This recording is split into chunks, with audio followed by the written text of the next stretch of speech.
Subscribe कीजिए the perfect classes channel को और बेल आइकन को दबाइए लेटेस्ट वीडियो सबसे पहले देखने के लिए। स्टूडेंट्स, आप सभी का आपके चैनल द परफेक्ट क्लासेस में स्वागत है। शिक्षा निदेशालय राष्ट्रीय राजधानी क्षेत्र दिल्ली की वर्कशीट नंबर 14 डिस्कस करें बच्चों। क्लास 8 की वर्कशीट है सामाजिक विज्ञान की 8 सितंबर 2021 की। टॉपिक है हाशियाकरण से निपटना। पाठ 8 पढ़ेंगे। मौलिक अधिकारों का उपयोग। संविधान में ऐसे कई सिद्धांत सूत्रबद्ध किए गए हैं जो हमारे समाज और राज्य व्यवस्था को लोकतांत्रिक बनाते हैं। इन सिद्धांतों को मौलिक अधिकारों के जरिए परिभाषित किया गया है। यह हमारे संविधान का एक महत्वपूर्ण हिस्सा है।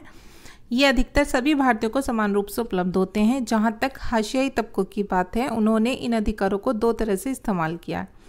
पहला, अपने मौलिक अधिकारों पर जोर देकर उन्होंने सरकार को अपने साथ हुए अन्याय पर ध्यान देने के लिए मजबूर किया है। दूसरा, उन्होंने इस बात के लिए भी दबाव डाला है कि सरकार इन कानूनों को लागू करे। कई बार हाशियाई तबकों के संघर्ष की वजह से ही सरकार को मौलिक अधिकारों की भावना के अनुरूप नए कानून बनाने पड़ते हैं। ठीक है बच्चों, आगे देखते हैं। संविधान के अनुच्छेद 17 के अनुसार। तो बच्चों, संविधान में जो कुछ भी हमारे संविधान में अनुच्छेद हैं, जो मौलिक अधिकार हैं, उसके अनुसार अगर हाशियाई तबकों पर कोई उन्हें ऐसा लगता है, वो अपने बात का विरोध करते हैं कि हमारे साथ ऐसा हो रहा है, संविधान के अकॉर्डिंग नहीं होना चाहिए, तो उसके लिए कानून बना सकती है सरकार। ठीक है, तो अब संविधान के दो अनुच्छेद भी हैं यहाँ पर, वो पढ़ लेते हैं। संविधान के अनुच्छेद 17 के अनुसार अस्पृश्यता या छुआछूत का उन्मूलन किया जा चुका है, मतलब उसे हटाया जा चुका है। इसका मतलब यह है कि अब कोई भी व्यक्ति अनुसूचित जातियों को पढ़ने, मंदिर में जाने, सार्वजनिक सुविधाओं का इस्तेमाल करने से नहीं रोक सकता। इसका मतलब ये भी है कि छुआछूत गलत है और लोकतांत्रिक सरकार इस तरह के आचरण को बर्दाश्त नहीं करेगी। अब अस्पृश्यता एक दंडनीय अपराध है। ठीक है, संविधान के अनुच्छेद 15 में क्या कहा गया, देखिए। 15 में कहा गया कि भारत के किसी भी नागरिक के साथ धर्म, नस्ल, जाति, लिंग या जन्म स्थान के आधार पर भेदभाव नहीं किया जाएगा। समानता के अधिकार का हनन होने पर अनुसूचित जाति इस प्रावधान का सहारा लेते हैं।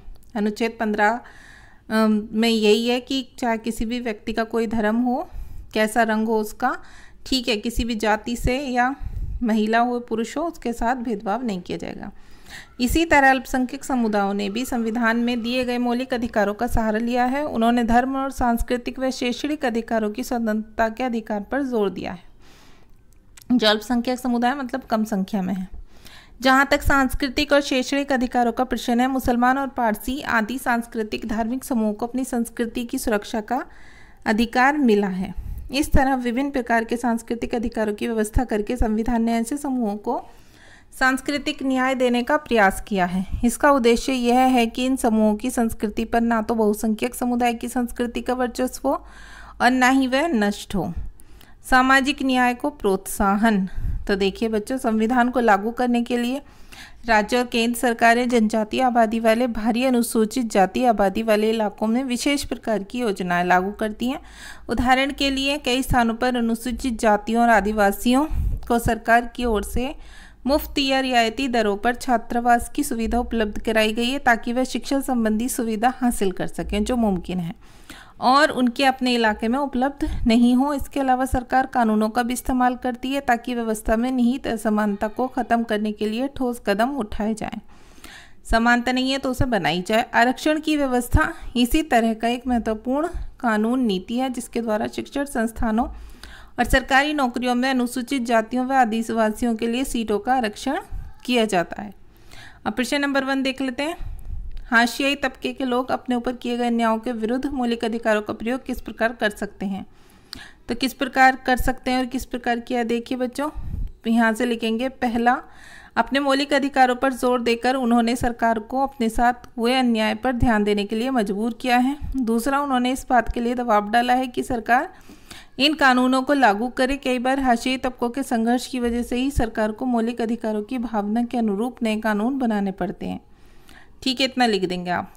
अब प्रश्न नंबर 2, राज्य सरकार और केंद्र सरकार सामाजिक न्याय को किस प्रकार प्रोत्साहित करती हैं। तो इसका आंसर आप यहाँ से लिखेंगे। पहले तो राज्य और केंद्र सरकारें जनजातीय आबादी वाले भारी अनुसूचित जाति आबादी वाले इलाकों में विशेष प्रकार की योजनाएं लागू करती हैं।